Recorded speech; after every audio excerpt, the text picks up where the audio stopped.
नमस्ते दोस्तों। अगर आप भी 2025 में अपना घर बनाने की सोच रहे हो दोस्तों, तो आपको मैं जो आज पॉइंट बताऊंगा ये मोस्ट इम्पोर्टेंट पॉइंट है दोस्तों, आपकी बुनियाद खुदाई के वक्त। क्योंकि यह बातें आम आदमी को पता नहीं होती हैं और ना ही उसको ठेकेदार बताता है, और यहीं पर आम आदमी बेवकूफ़ बन जाता है। तो टॉपिक शुरू करते हैं। घर की बुनियाद खोदते समय ध्यान रखने योग्य बातें दोस्तों। सबसे पहले आपने मिट्टी की जांच करनी है दोस्तों कि आपकी मिट्टी का प्रकार कौन सा है।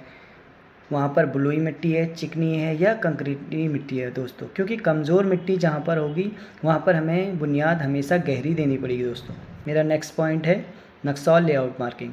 बुनियाद की खुदाई इंजीनियर के बनाए नक्शे के अनुसार ही होनी चाहिए। पहले ज़मीन पर रस्सी और चूने का लेआउट मार्किंग करें और उसके बाद ही खुदाई का काम स्टार्ट करें। और मेरा नेक्स्ट पॉइंट है अब गहराई और चौड़ाई गड्ढे की दोस्तों। तो सबसे पहले आपको यह निर्धारण करना पड़ेगा कि आपने एक मंजिला घर बनाना है, दो मंजिला घर बनाना है, या कितना आपका कंस्ट्रक्शन उठेगा।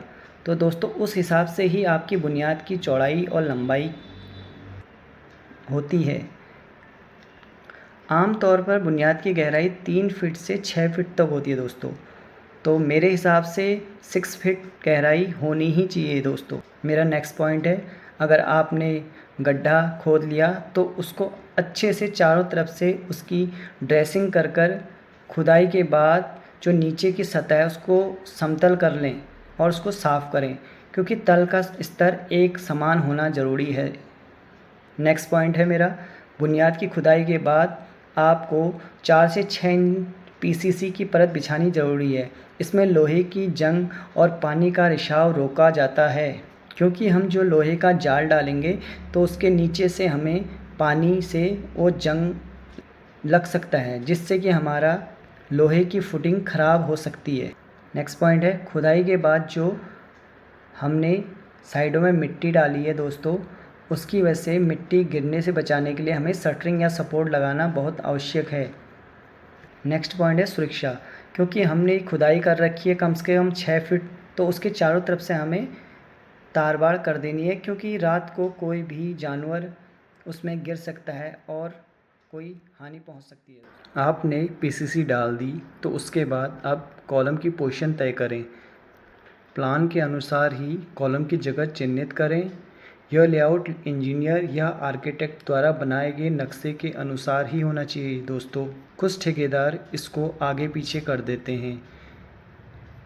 अधिकतर मैंने साइडों में देखा है कि ठेकेदार इसको आगे पीछे कर देता है, क्योंकि उसने अपना मटेरियल बचाना है और अपनी सरिया बचानी है। तो वो कहता है यह बहुत ज़्यादा हो रहा है, इसलिए उसकी बात को बिल्कुल नहीं सुनना चाहिए। जो आर्किटेक्ट ने नक्शा बनाया है उसी के हिसाब से ही आपने प्लान करना है।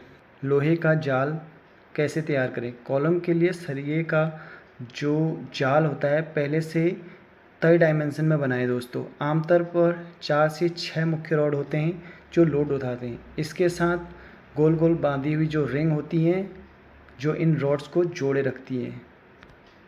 कॉलमों के लिए सामान्य सरिया का साइज़ होता है दोस्तों 12 mm से 16 mm जो मेन बार होते हैं, और जो रिंग्स होते हैं दोस्तों 6 mm से 8 mm के रिंग बनते हैं, और उन रिंगों के बीच की दूरी 5 इंच से 6 इंच तक ही रखें दोस्तों। अगर आपने विथ मटेरियल ठेका दिया है तो ठेकेदार उसको 8 से 9 इंच रख देता है दोस्तों।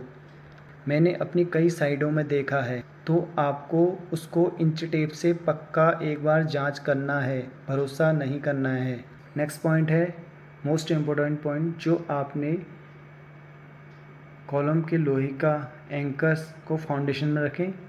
लोहे का जो पिंजरा बना रखा है ऐसे रखें कि उसके नीचे का हिस्सा पीसीसी से थोड़ा सा ऊपर उठे, मिनिमम 2 इंच, ताकि वह सीधे मिट्टी को न छुएं और भविष्य में पानी के संपर्क में आकर आपका लोहे की फुटिंग ख़राब न हो जाए, जिससे कि आपका मकान कमज़ोर हो जाएगा।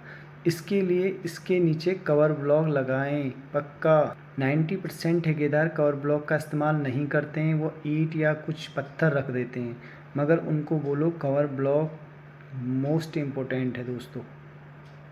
नेक्स्ट पॉइंट है, सभी सरियाओं को मजबूती से बांध लें। रॉड और रिंग्स को बाइंडिंग वायर से अच्छी तरह से बांधें ताकि कंक्रीट डालते वक्त वो हिले नहीं। हिलने से उसका जो पोजीशन है वो चेंज हो जाती है। मेरा नेक्स्ट पॉइंट है, कॉलम के चारों तरफ से शटरिंग बोर्ड लगाएं ताकि कंक्रीट डालने पर वो फैल न जाएं। 80% ठेकेदार शटरिंग का इस्तेमाल नहीं करते हैं, जिससे कि आपका कंक्रीट फैल जाता है और उसकी स्ट्रेंथ कम हो जाती है। शटरिंग एकदम सीधा, लेवल और मजबूत होना चाहिए।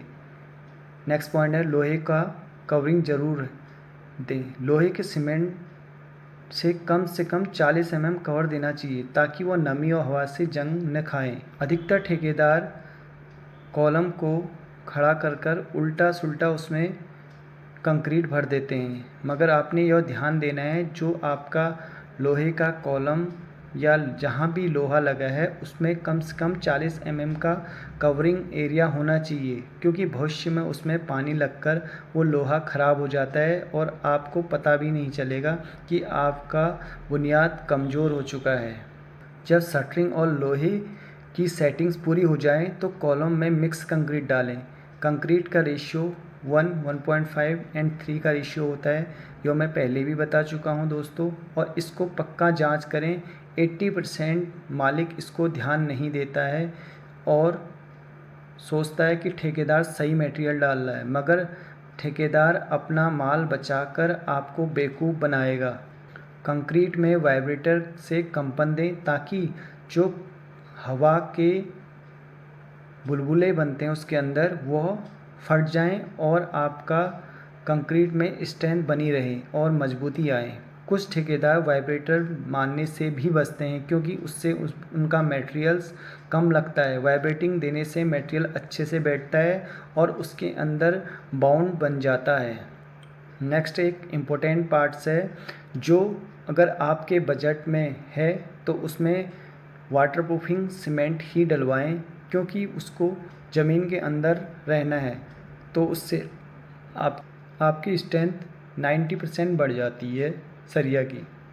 कॉलम कास्टिंग के बाद कम से कम 7 से 14 दिन तक उसको पानी डालकर सीलन बनाए रखें, जिससे कि आपके सीमेंट की स्ट्रेंथ बने रहेगी और आपका कॉलम और फुटिंग मजबूत होगी। कुछ इम्पोर्टेंट बातें एट लास्ट में आपको सावधानियों के तौर पर बताना चाहूँगा। सारा लोहे का काम ड्राइंग स्ट्रक्चर इंजीनियर की सलाह के ही अनुसार करें। सरिया पर जंग न हो, वह सीधा हो, क्योंकि कुछ ठेकेदार सस्ता सरिया हायर कर जंग वाला सरिया ले आते हैं, जिसकी आपको भनक नहीं होती है। तो यह पॉइंट मैं आपको बता रहा हूँ, इसको आपने नोट करना है। सरिया की लैपिंग हमेशा नियमों के अनुसार हो, सामान्यतः 50-60 गुना उसके डायमीटर के अनुसार ही लैपिंग होती है। दोस्तों, यह मोस्ट इम्पोर्टेंट बातें मैंने आपको बता दी हैं। इसके अलावा भी कुछ होंगी तो मैं नेक्स्ट वीडियो में इसको कवर करूँगा।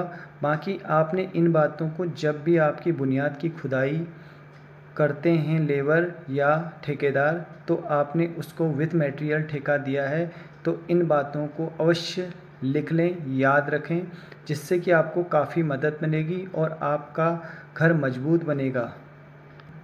बाकी वीडियो देखने के लिए धन्यवाद। आगे भी वीडियो देखते रहें और नॉलेज गेन करते रहें।